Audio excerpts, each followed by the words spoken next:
Something interesting about raising bilingual kids and bicultural kids is that they cannot conceptualize not being bilingual or bicultural. A pretty well-known piece of lore about me is that my pipeline to becoming a French teacher and studying abroad in France and marrying a French guy and all of that started with The Hunchback of Notre Dame in 1996, I think.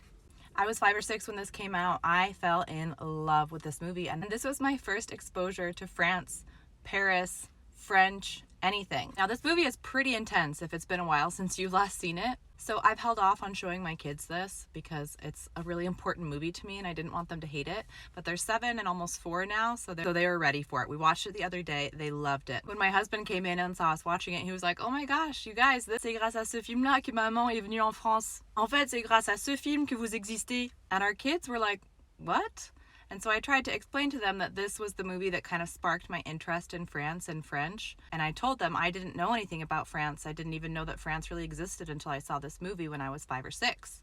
And they were like, "You didn't know that France existed?" I mean, how lucky are my kids not only to be bilingual, but to have been to France already multiple times and to have both cultures and languages so ingrained in their identities and in their world that they can't even imagine a world without it.